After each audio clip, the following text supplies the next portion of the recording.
Halo Waduh. Mas, Halo Bagas, apa kabar? Alhamdulillah kabar baik. Kabar baik. Alhamdulillah. Sehat-sehat? Gimana Mas? Sehat dong, harus. Sehat. Harus ya.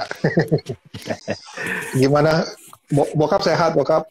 Sehat-sehat, Alhamdulillah Eh, sehat semua. Semua sehat semua ya? Keluarga Mm-mm, besar Yes Gunung sehat mm-mm. semua. Oke. Backgroundnya agak ini beda nih. Kayaknya lagi di mana nih Bagas? Di Bromo nih gue udah standby gue di sini dari Oh, udah di beberapa Bromo, minggu. udah standby ya. Mm-mm. Ya biasa ya kalau udah mau perhelatan di Gunung pasti udah 2-3 minggu sebelumnya udah standby ya. Iya, Oke. Nah, gimana gimana? tapi lagi pusing-pusing dong nih. Lebih kalau sekarang tuh lebih ke arah deg-degan bukan pusing. Pusing lagi, deg-degan. Oke. Lebih ke arah deg-degan gitu. Kalau biasanya tuh mendekati acara itu deg-degannya tuh ya sedikit lah. Kalau sekarang tuh lebih lebih gede lah porsinya dibandingkan pusing ya. Gitu. Pusingnya Iya, udah kemarin-kemarin gitu. Sekarang tinggal deg-degannya yang nggak hilang-hilang. iya, iya. Ya Nah, karena banyak karena banyak banyak tantangan yang harus dilakuin ya soalnya beda tantangannya dan beda nih tadi yang sebelum-sebelumnya gitu. bener beda, Hmm. sangat beda. Nah, tapi Effort. betul. Tapi sebelum sebelum kita ngobrol ke sana di Bagas, gua mungkin buat teman-teman di kios ojok kios kan mungkin belum banyak yang tahu tentang jas gunung. Hmm, Kalau kalau jamaah Al Jazia udah tahu lah pastinya ya. hmm, Tapi kalau hmm. Jamaah Al Jazia tuh buat yang belum tahu tuh sebutan buat para penonton jazz gunung. Tapi buat penonton kios mungkin bisa cerita sedikit kali Bagas Hmm, tentang jazz gunung, latar belakangnya kenapa hmm, diadain, hmm. penggagasnya siapa, kuratornya siapa gitu kali. Boleh, boleh. Thank you, Mas. Jadi Jas Gunung ini kita mulai di Bromo sejak tahun 2009. Mm-mm. Digagas oleh ayah saya, Sigit Pramono, terus kemudian mengajak juga almarhum Jaduk Ferianto dan Butet Kertarajasa.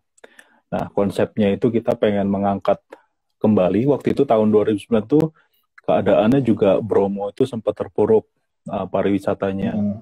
Karena sempat waktu itu ada bom Bali 1, bom Bali 2, kemudian ada apa namanya lumpur tuh di Sidoarjo kalau pada ingat. Mm-mm. Nah,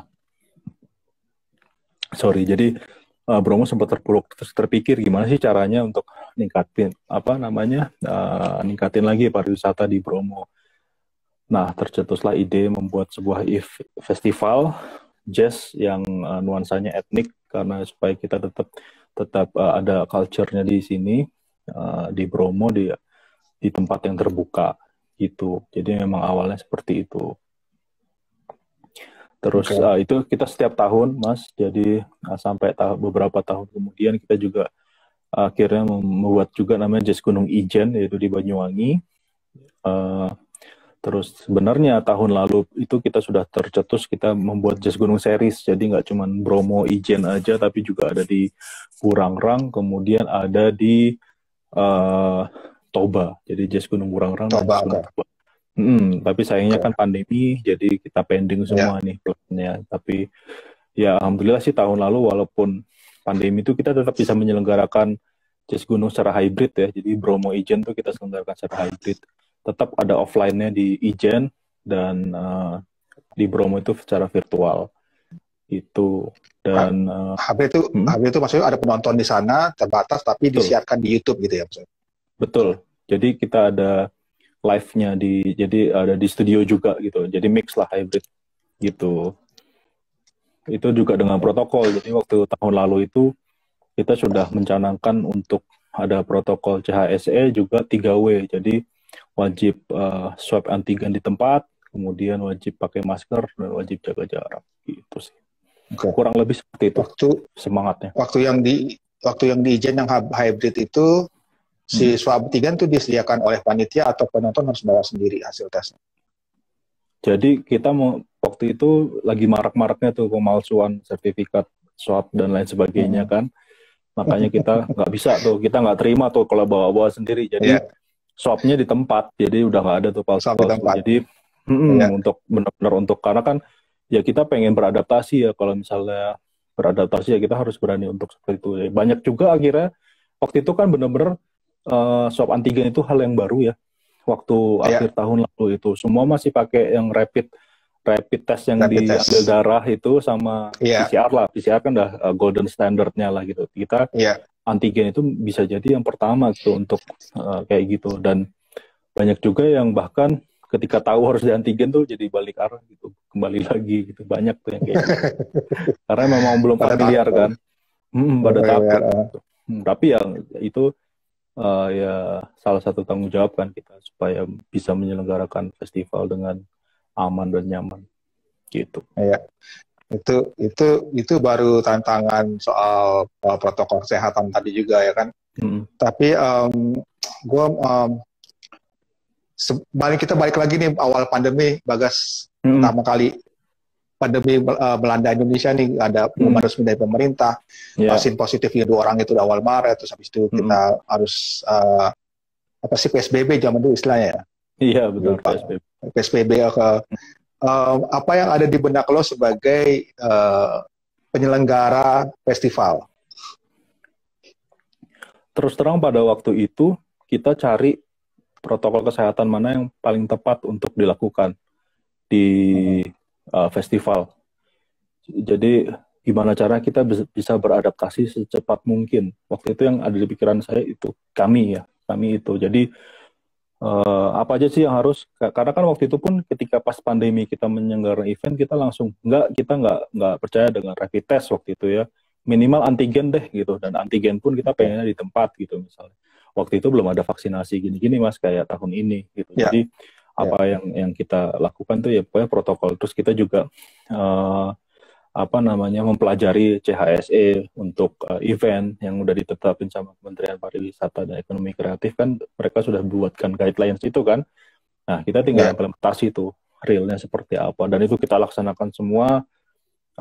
Plus ya itu tadi swab antigen itu kan sebenarnya nggak wajib ya di CHSE, tapi kita berikan extra protection lah, atau kita jaga safety-nya lebih dari yang distandarkan kayak gitu. Dan kita kan selalu luar ruang ya, jadi pasti secara ventilasi dan lain sebagainya udah relatif lebih aman dibandingkan kalau di dalam ruang atau indoor kayak gitu. Jadi emang pada awalnya pasti kita juga shock ya, semua pasti nggak ada yang siap gitu dengan menghadapi COVID ini. Ya intinya gimana caranya secepat mungkin kita beradaptasi gitu.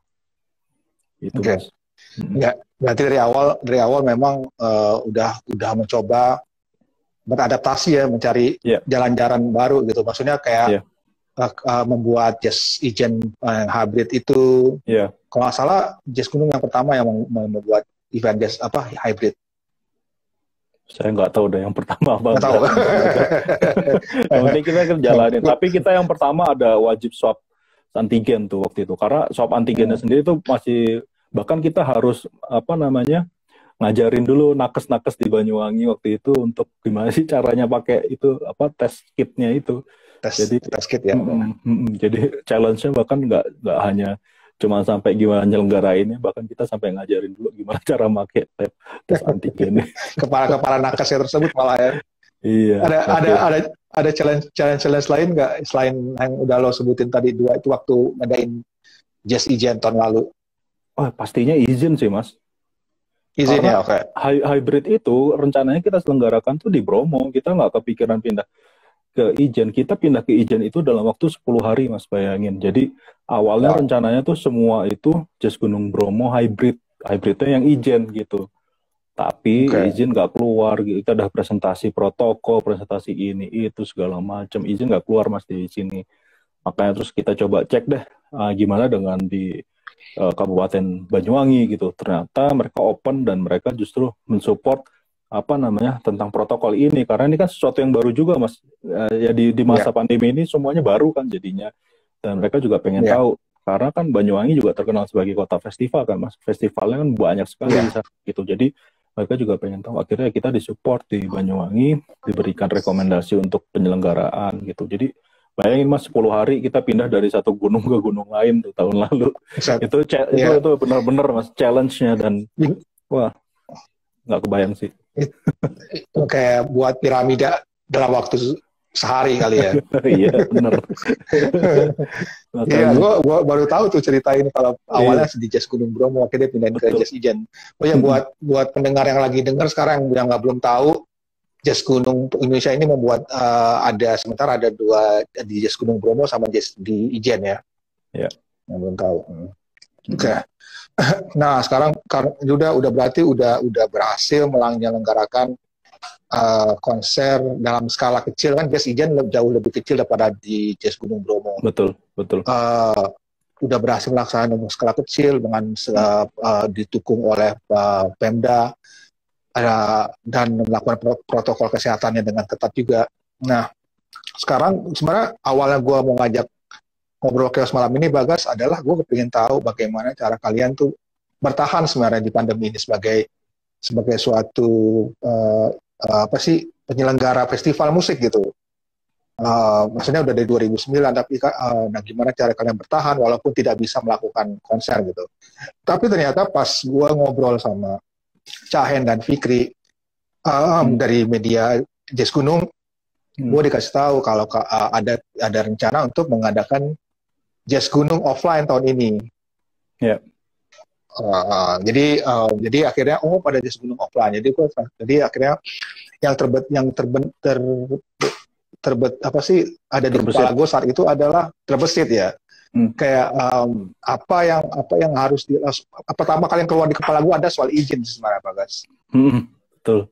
Gimana maksudnya kan waktu tahun lalu udah presentasi ke instansi tapi tidak diterima gitu. Nah, sekarang apakah apa yang membedakan tahun ini presentasinya jadi akhirnya diperbolehkan dan akan diselenggarakan tanggal 25 September minggu depan? Iya Mas, akhirnya rekomendasi ini pun juga mepet ya keluarnya. Kan kita nggak sempat promosi banyak, tapi memang kita kan dari mulai awal kita udah kasih kisi-kisi lah, kasih hint gitu ya, kasih kita sedang merencanakan sesuatu, tapi kita juga nggak yakin kita bisa menyelenggarakan tanggalnya berapa. Jadi kita bikin beberapa planning dan lain sebagainya. Izin ini memang sangat-sangat susah kalau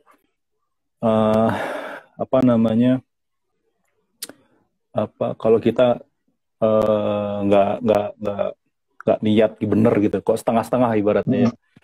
Karena terus terang saya harus ada standby di sini beberapa bulan, Mas. Jadi benar-benar nungguin terkait gimana keadaan secara politiknya, gimana keadaan secara kesehatannya dan sebagainya. Ketika ada celah gitu, kemarin kan akhirnya Probolinggo itu kan sempat level 3 lama gitu kan. Kita waktu level 3 pun Mas, kita juga bersurat ke sana sini, sampai ke menteri, sampai ke gubernur, sampai ke macam-macam deh, kita bersurat ke bupati dan lain sebagainya bahwa kita harus membuat sesuatu untuk menggerakkan ekonomi kreatif gitu loh. Walaupun dengan level 3 sekalipun, karena kita selalu pakai pembanding gini Mas, mall gitu ya, yang sudah jelas indoor gitu ya,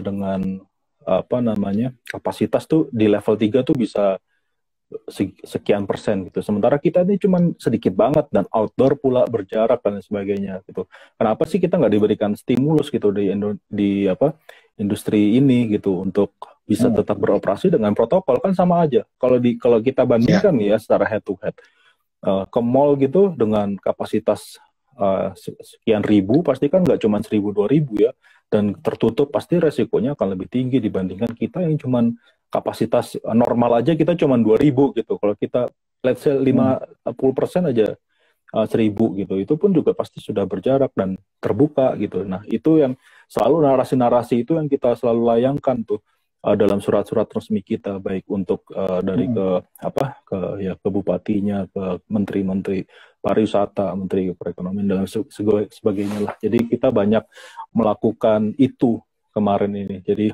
pada akhirnya memang celahnya ada karena ada peraturan yang PPKM ini. Sebelumnya kan nggak ada nih Mas, perbedaannya dengan yang sebelumnya ya. Sebelumnya kita cuma PSBB terus PPKM darurat, PPKM gitu. Nah, sekarang kan ada level-level. Nah, dengan level ini kita melihat ada celah Mas di situ.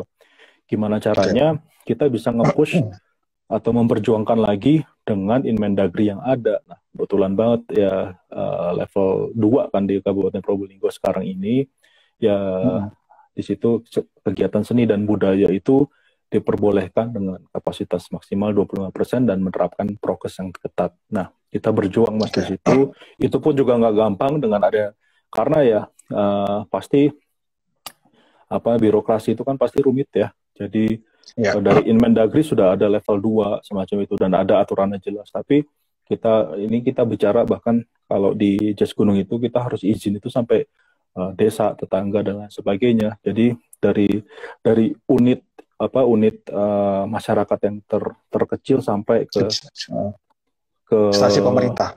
Betul, ke instansi pemerintah, ke kabupaten, bahkan kami juga presentasi ke provinsi gitu ya, ke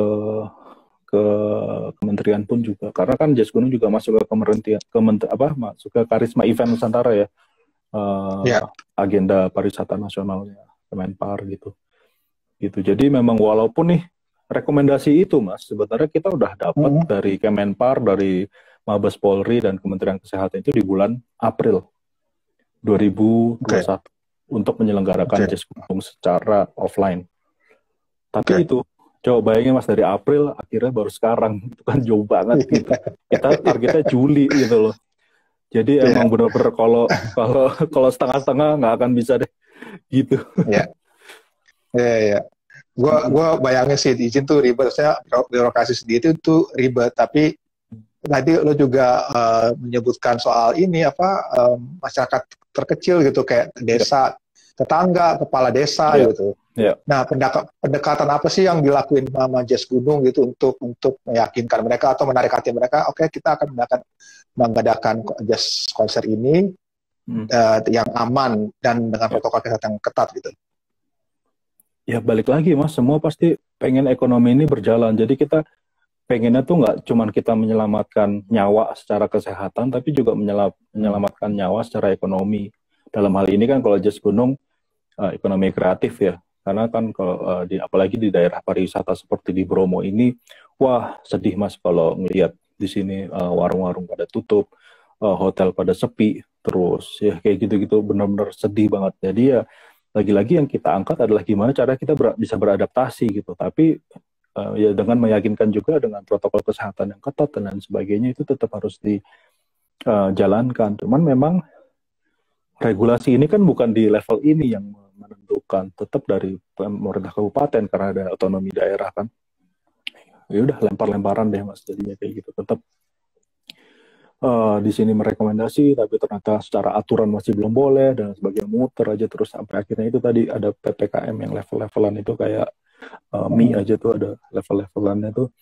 Akhirnya kita cari celahnya di situ gitu, dan ya udah kita perjuangkan. Karena gini Mas, masyarakat di sini pun juga mereka juga kangen dengan hiburan gitu loh.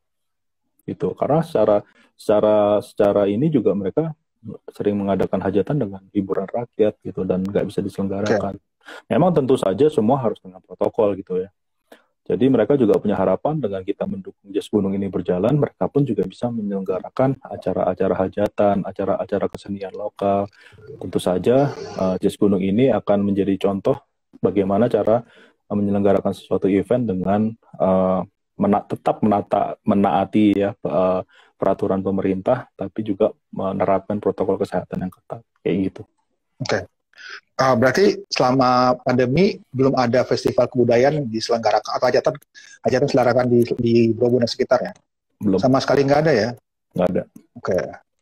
Berarti berarti kalau Jas Gunung ini berhasil dilakukan dengan lancar dan selamat, ada kemungkinan untuk melakukan festival budaya dan hajatan tersebut berarti ya? Betul.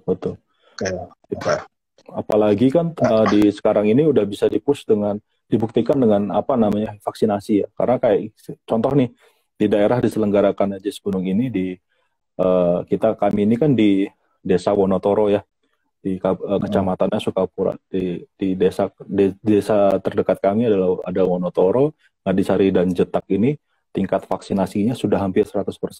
Bahkan mungkin desa tetangga kami, Ngadisari itu satu-satunya desa di Indonesia yang bisa mencapai vaksinasi 100%. kayak gitu. Oh, Ini baik. harus juga Luar biasa. didukung dengan kayak gitu-gitu, Mas. Jadi kita pastikan dulu nih masyarakatnya juga udah di zona yang hijau, aman segala macam. Ya kita juga harus bertanggung jawab dong untuk itu juga gitu. Makanya memang bebannya juga justru ketika kita diberikan izinnya juga berat, Mas. Ya, Bukan berarti kita senang, wah kita bisa party, ya, ya, pesta, tapi bukan itu. Karena memang Jazz Gunung dari awal konsepnya bukan untuk hanya senang-senang aja, tapi gimana ya, kita bisa membuat tetesan ekonomi itu merambat ke semua sektor ya, pariwisata yang ada di sini gitu. ya. Bebannya itu tadi langsung sekelebat di bayangan gue. Bebannya adalah kalian membawa penonton dari luar dan dari melewati desa yang udah 100% vaksinasi nih. Zona Dan hijau semoga pula. orang-orang tersebut, zona hijau pula, mudah semua orang-orang luar yang datang ini semoga tidak ada yang membawa virus COVID-19 ya. Oke. Makanya kan benar-benar itu ketat tuh. Sorry, gue potong dikit, mumpung inget. ya nggak apa-apa. Jadi makanya kita semua penjualan tiket harus online. Kita nggak jual tiket on the spot. Semua yang beli tiket harus mengisi syarat dan ketentuan dan menyetujui gitu ya bahwa harus memakai aplikasi Peduli Lindungi, harus sudah vaksin minimal sekali, harus swab antigen di tempat, dan ketika nanti di swab di tempat ternyata hasilnya amit-amit positif, mereka juga dengan senang hati atau dengan sukarela meninggalkan tempat atau diisolasi dan sebagainya. Jadi syarat dan ketentuannya banyak banget. Memang akan jadi ribet ketika ingin beli tiket gitu, tapi itu buat tanggung jawab kita bersama dan juga mendukung ekosistem ini kayak gitu. Oke. Itu berarti tadi yang dibilang Bagas menjawab pertanyaan tadi ini ada yang nanya, kalau di tes antigen Mas ternyata Yudi hasilnya Mas Yudi. reaktif, apakah itu orang dalam ternyata Yoi? Ya berarti kalau udah berapa tiket, udah 2 kali divaksin, tapi ternyata di sana di swab antigen hasilnya reaktif atau positif, berarti tidak bisa masuk ke arena. Enggak, dan harus segera meninggalkan tempat atau harus diisolasi dulu. Kita akan konsultasi dulu dengan nakes ya, isolasi di tempat isolasi, kemudian nanti kita akan minta dia untuk meninggalkan tempat gitu. Oke. Jadi tempat isolasi sudah disediakan tadi. Kita sediakan. Iya. Oke. Gitu. Nah itu juga dengan segala tanda kutip keribetan ini dan peraturan, bagaimana lo dan teman-teman di Jazz Gunung memanage ekspektasi penonton jamaah Al-Jaziah ini? Maksudnya kan kalau sebelum-sebelumnya normal tuh ya datang orang ya biasalah nonton masuk cuma keluar kasih tiket terus bisa deket-dekat sama temennya juga sama keluarga. Kalau sekarang kan dibatasi jarak, harus nunjukin Peduli Lindungi, vaksin, itu bagaimana memanage ekspektasi mereka? Jadi kalau saya selalu menyampaikan ke tim gitu ya, jadi indikator keberhasilan kita di tahun ini atau di masa pandemi ini adalah bagaimana kita bisa menyelenggarakan konser offline dengan bertanggung jawab dan zero incident, kayak gitu. Jadi selalu protokol kesehatan itu akan jadi indikator keberhasilan kami gitu. Jadi tentu aja kita selalu tiap hari nggak lupa-lupa untuk untuk menyampaikan terkait protokol kesehatan, masker dan lain sebagainya, itu untuk syarat gitu Mas. Kayak tadi itu yang gue bilang Mas, bebannya berat banget buat kita gitu.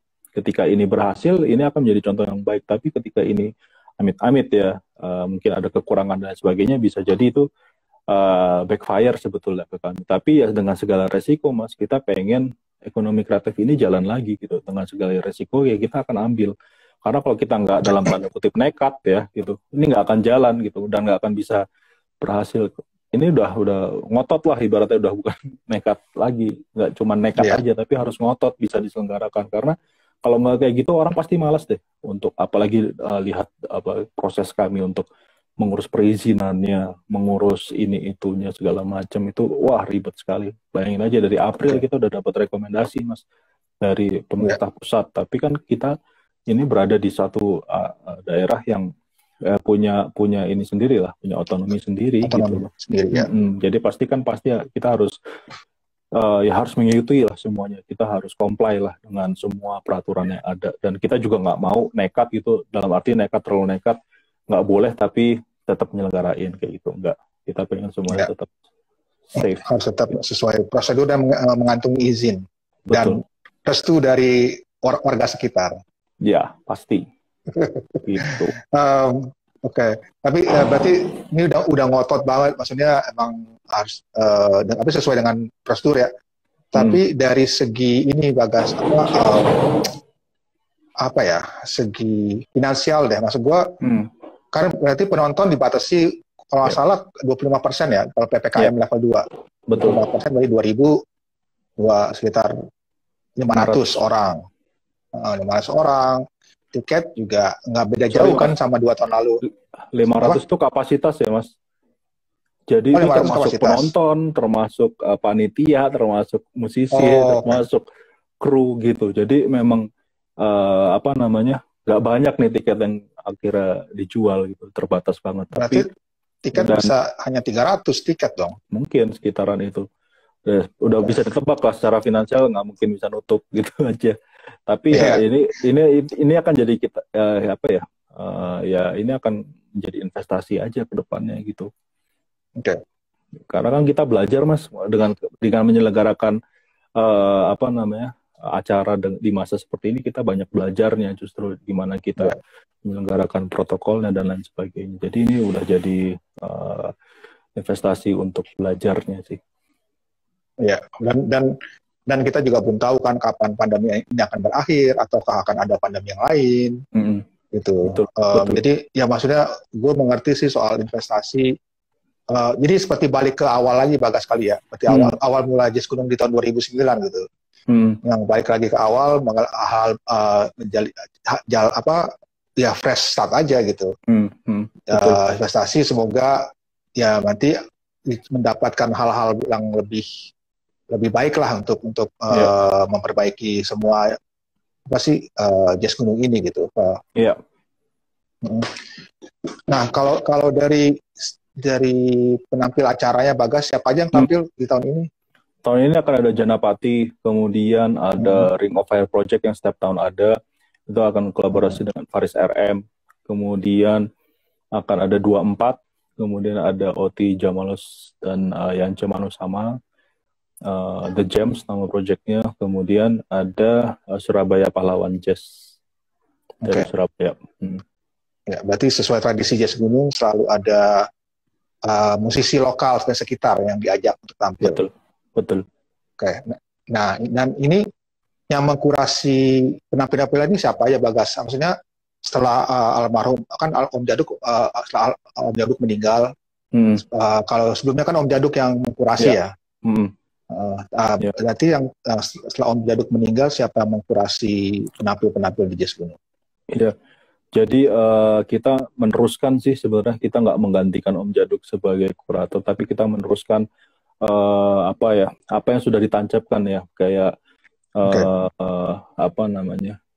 jenis-jenis yang seperti apa aja sih yang bisa bermain di Jazz Gunung dan sebagainya. Dan kita kemarin akhirnya sepakat dari para founder itu untuk mengajak Mas Dewa Bujana sama Mas Bintang Indrianto untuk meneruskan dari sisi kurasi, music directing dan yang semacamnya itu. Jadi untuk Jazz Gunung series ke depan ini mereka berdua yang akan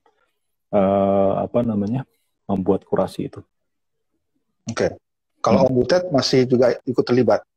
Tapi memang dari awal porsinya Om Butet bukan dari segi music directing, kurasinya kayak gitu. Jadi di hal bisnisnya. Hal bisnis, oke. Yeah. Nah, kita udah menyentuh soal penampil nih. Pertanyaan berikutnya adalah soal izin. Bagaimana meyakinkan nih penampil-penampil ini untuk tampil di Jazz Gunung dan bagaimana menyocokkan jadwal mereka. Maksudnya kan izin udah dapat dari April nih, berarti udah mulai kasak-kusuk dong tanya. Siapa yang tanya nih, bisa nggak? Tapi kita juga tahu kan, maksudnya ada besar kemungkinan untuk diundur. Misalnya tanggal 25 Agustus, ternyata PPKM-nya masih tetap level 4 atau malah naik gitu. Jadi itu pasti diundur. Bagaimana memberi pengertian kepada penampil-penampil ini, Bagas, dan membuat mereka yakin untuk tampil di Jazz Gunung? Iya. Ini harus jadi mutual trust sih gitu. Karena para penampil ini dibantu juga dengan adanya kurator kami, Mas Bintang, Mas Pujana itu, Oke. akhirnya kita bisa menyampaikan ya seada-adanya, sejujur-jujurnya bahwa dalam keadaan seperti ini yang kita bisa lakukan adalah kita berusaha tuh. Nanti ya tinggal seperti apa di hari yang mendekati itu, Mas. Jadi Oke. kita terus menyampaikan hal itu ke mereka bahwa niatnya, yang penting kan kita udah niat nih, kita niat ada kan bukan berarti kita nggak berusaha gitu. Tapi kalau kita udah Ya. niat, udah berusaha, terus tetap aja karena ada external factors yang kita nggak bisa pegang ya mau dikata apa. Cuman tentu saja mereka juga pasti juga memahami sih, Mas Asra, nggak terlalu sulit untuk bisa memahami karena situasinya seperti ini, semua industri, semua segmen terdampak gitu ya dengan pandemi ini. Ya. Kami juga yakin bahwa mereka pasti juga bisa memahami lah situasinya gitu. Karena ya kita dengan membangun Jazz Gunung ini kan kita juga membangun ekosistem festivalnya kan, Mas. Jadi kita sama-sama saling membutuhkan juga gitu. Ada intinya ya kita dengan itu udah terbentuk belasan tahun ini, ya kita bisa menemukan formula itulah gitu. Ya.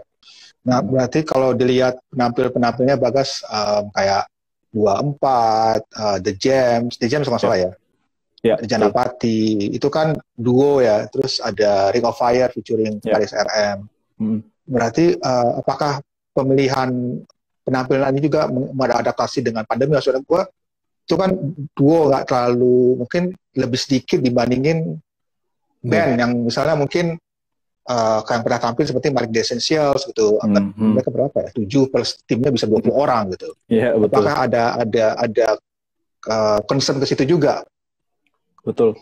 Pasti itu juga jadi batasan karena tadi itu yang saya sampaikan, kapasitas kita itu benar-benar dihitung kan. Karena peraturannya ya 25% dan 25% itu kan udah termasuk sama ya semuanya, termasuk ke penampil, panitia dan sebagainya. Jadi ya kita benar-benar harus gimana caranya mengatur seefisien mungkin, seefektif mungkin dari jumlah ini gitu. Jadi kita harus benar-benar berhitung lah untuk itu juga. Berarti semuanya ini berubah dan beradaptasi Bagasnya, maksudnya pasti. Sampai pemilihan penampil pun yang nggak pernah kita lakuin sebelumnya gitu harus ya dilakukan sekarang gitu. Iya, betul banget. Kalau dulu kan enak, maksudnya dengan mudahnya bilang, oh kita kepingin Malik, kita kepingin Tulus, dan apa gitu, nggak mikirin, oh mereka rombongannya berapa gitu kan. Sekarang ada. Tapi sejujurnya sih Mas, karena Jazz Gunung itu dari awal pun juga kita selalu concern dengan jumlah rombongan ya dalam tanda kutip gitu. Pertama karena biaya menyelenggarakan Jazz Gunung itu beda dengan kalau kita menyelenggarakan di kota. Ya, jadi yang timbul itu nggak cuma hanya ibaratnya dalam tanda kutip fee profesional aja, tapi ada hospitality fee, ya pesawat lah, ya transportasi karena apalagi zaman dulu akomodasi dan lain sebagainya itu jadi costly sekali. Makanya memang kenapa Jazz Gunung itu ya begitulah, setelah bertahun-tahun tuh tumbuh seperti itu. Dan yang kedua, hotel yang proper juga nggak banyak Mas kamarnya, jadinya rebutan sama yang nonton gitu loh.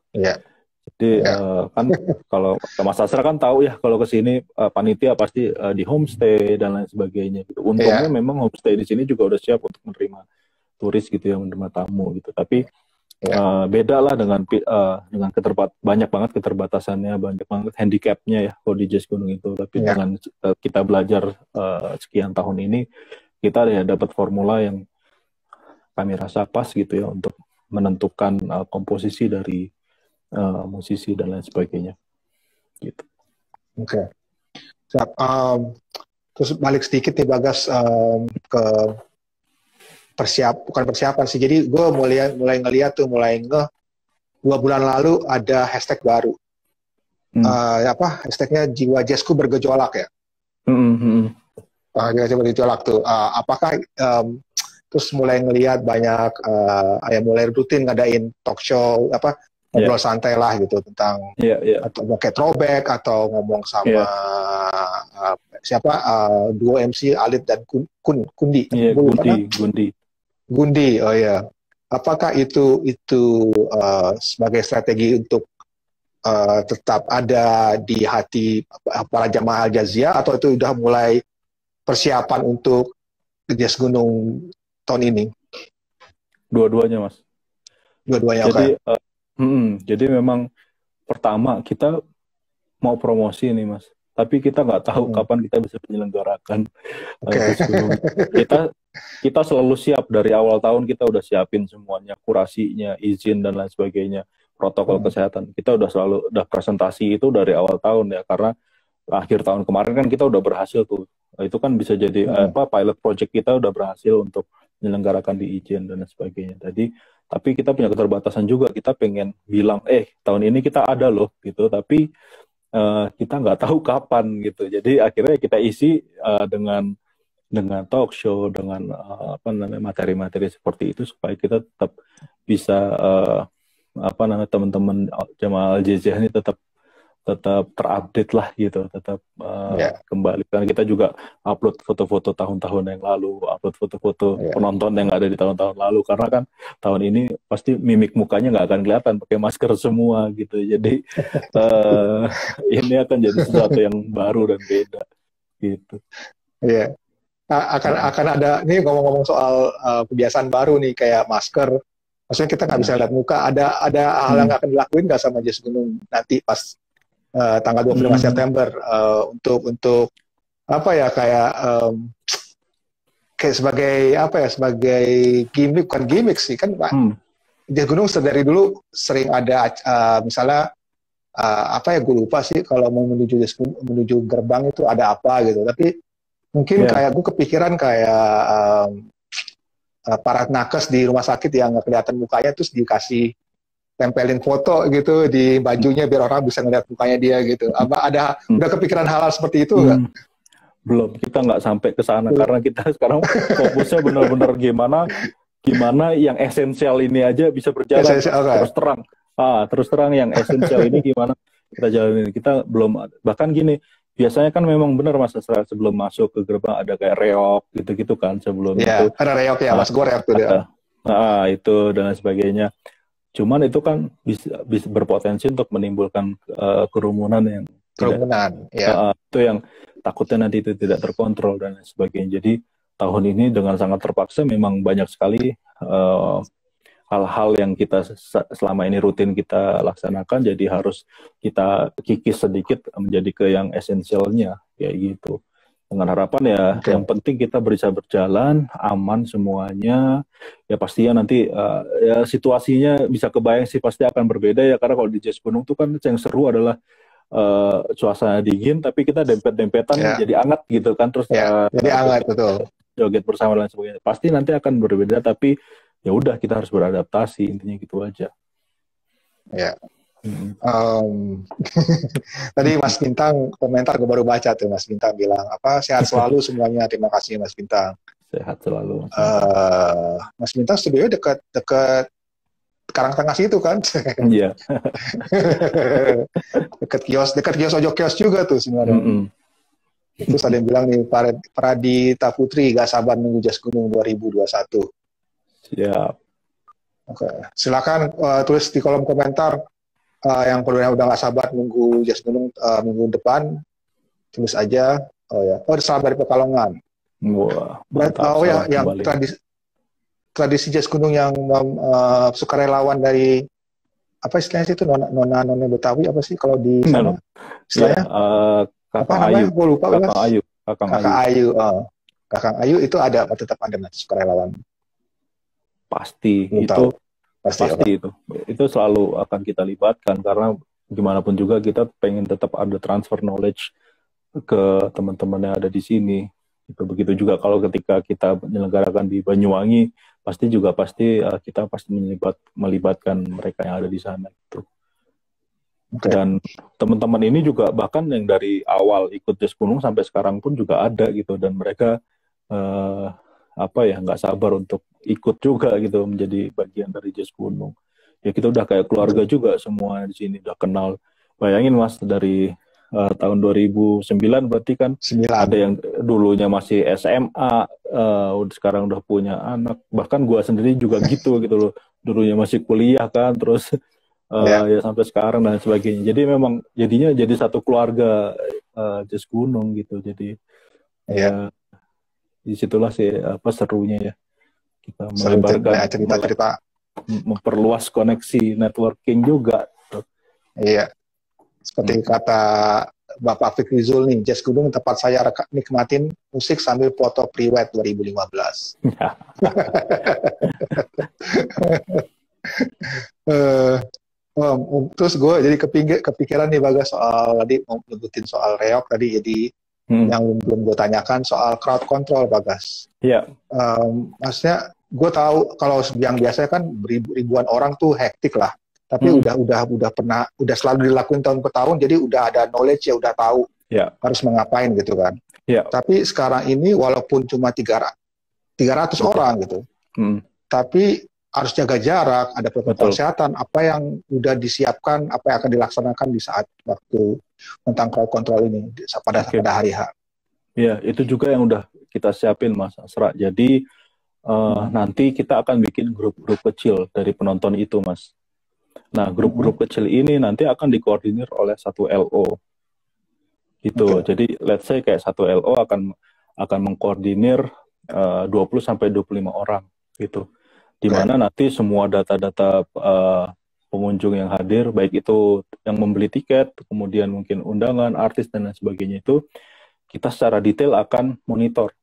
Jadi dari mereka misalnya ke Bromonya, tanggal berapa, naik apa, menginap di mana, jam berapa kira-kira datangnya. Jadi itu nanti kita akan bikin satu data, kita olah, kita akan lihat nih, peak-nya itu akan di mana. Ketika nanti ada peak, misalnya ada potensi ada kerumunan, nanti kita akan alihkan, kita hold sebentar, baru nanti kita akan, karena kan nanti akan ada tes antigen juga kan, itu juga pasti butuh waktu kan gitu.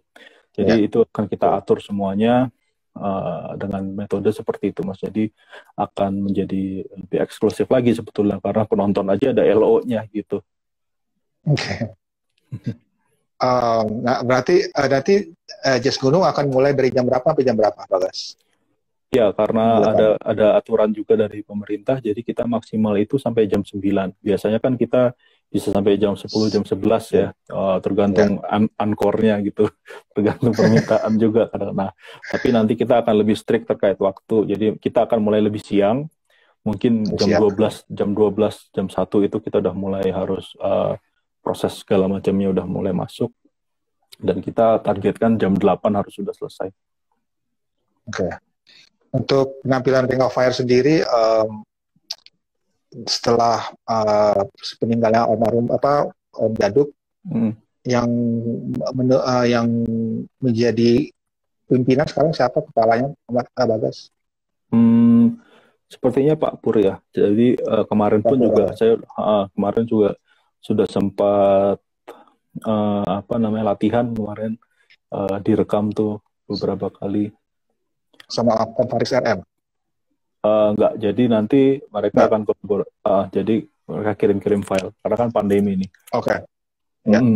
Jadi kita dengan keterbatasan ini pastinya kan ada hal-hal yang baru yang bisa kita lakukan juga ya. Gitu. Jadi terus Tante Petra, istrinya Om Jaduk pun juga terlibat di project itu. Jadi kita ya udah kayak keluarga semualah kita di sini. Tetap saling dukung, saling support. Oke. Nah, berarti sangat ditunggu tuh penampilan Faris RM dan Ring of Fire Project. Mantap nih. Ada yang komentar nih, Hastuti 996, saya dari Bengkulu sudah tiga kali nonton Jazz Gunung. Keren. Terakhir tahun 2019 saya sangat menikmati dan selalu menanti kembali diadakannya Jazz Gunung. Wah, terima kasih. Ya, dari Bengkulu jauh loh, effortnya luar biasa. Dari pulau ke pulau ya repot banget. Iya. Dari Jakarta aja lumayan. Dari Jakarta kita Surabaya, ya kan, Surabaya. Atau ke Malang, habis itu jalan Iya, darat, iya. berapa jam? 3 jam ya kurang lebih ya Bagas ya. Nah, dulu itu pernah sampai 4-5 jam, tapi sekarang udah ada tol, Mas. Enak, tinggal 2 jam dari Surabaya atau Malang. Oh udah tol ya, Hmm, tol baru ya. Oke. tolnya tuh udah sampai Probolinggo, exit Probolinggo tinggal yang nanjak itu. Jadi dari Tinggal nanjak Surabaya doang. sampai Probolinggo tuh sejam, nanjaknya itu eh, sejam Nah, gitu. ini pas banget gue mau nanya juga nih, tiketnya masih tersedia nggak? Masih tapi terbatas banget. Masih terbatas Hmm, banget. Jadi iya. bisa didapatkan di mana tiketnya Bagas? Langsung buka aja justgunung.com, nanti di situ ada link-link yang bisa diikutin, atau nanti buka Instagramnya @justgunung, Just go. itu di link di bio-nya itu bisa diklik di situ langsung Videonya bisa. ada link ya. Tinggal beli di situ. Siap. Mm-mm. Oke, sudah hampir jam 9. Kalau mau ada yang mau tanya-tanya lagi silakan. Um, Sambil mungkin gue mau nanya pertanyaan terakhir nih Bagas. Mhm. Maksudnya apa ya? Gue mau nanya gini sih Bagas, kan Om Jaduk meninggal, terus nyokap lo juga meninggal gitu. Nyokap lo seperti lo terus di Instagram lo juga sebagai apa ya? Dia penggagas ya. Yang Iya, banyak orang nggak tahu tentang betul. Jas Gunung gitu. Mm. Ada semangat apa sih yang dari mereka berdua yang ingin lo lanjutin di Jas Gunung tahun ini dan berikut-berikutnya? Pastinya semangat kebudayaannya juga, gimana kita eh gini sih, kalau gue boleh ini ya, boleh bilang, Jas Gunung ini personal banget nih buat gue gitu, karena Okay. kita ini dengan Jas Gunung, kita keluarga ya, keluarga inti kami ini yang menyelenggarakan, bertemu bertemu dengan keluarga-keluarga yang lain, sampai akhirnya ini semua sampai yang panitia juga jadi kayak keluarga, bahkan banyak banget yang merasa dekat juga dari yang nonton dan lain sebagainya. Jadi gue pengen meneruskan nih yang udah dimulai ini dengan lebih baik sih. Pastinya tahun 2019 itu tahun yang berat banget buat buat kami ya gitu. Kehilangan dua sosok penting gitu dalam waktu yang cuman jeda 12 hari, Mas, bayangin. Antara Yeah. nyokap dengan Om Jaduk gitu. Itu benar-benar kita sempat drop, tapi ya gimana pun juga kita tetap harus bangkit lagi kan, dengan semangat yang mereka sudah cetuskan gitu, bahwa yang selalu gue ingat dari Om Jaduk adalah menyelenggarakan Jas Gunung ini tuh investasi kebudayaan gitu. Jadi sesuatu ini, investasi kebudayaan itu konsep yang nggak pernah gue dapat, Mas. Gue sekolahnya kan bisnis ya, di sekolah bisnis gitu, bahwa investasi kebudayaan itu sesuatu yang tadinya gue anggap abstrak gitu, tapi ternyata setelah gue jalanin, setelah gue bertahun-tahun ini ya deket dengan Om Jaduk, ngobrol macem-macem gitu, akhirnya gue paham gitu kenapa kita harus melakukan sebuah investasi kebudayaan ini kayak gitu. Jadi itu yang pengen apa namanya ya gue terusin, dan benar-benar juga nyokap gue itu juga terlibat itu dari awal, bahkan ya yang bisa dibilang ya yang nyelenggarain, yang ngatur semuanya itu dulu awal ya nyokap gitu, karena kan gue dulu juga masih sambil kuliah dan sebagainya. Jadi ya itu tadi personal banget lah buat gue, dan secara pribadi gue banyak belajar. Ya mudah-mudahan ini bisa gue juga bisa sampaikan atau gue share juga ke apa ya yang terlibat lah, baik itu dari panitianya, baik itu dari bahkan kita juga mengedukasi sponsor dan sebagainya, kan juga nggak mudah tuh, Mas ya. Gimana cara kita bisa meyakinkan bahwa Jas Gunung itu bukan event yang mengedepankan kuantitas atau jumlah orang yang datang, karena memang terbatas banget. Amfiteater kita udah nggak bisa dilebarin lagi gitu.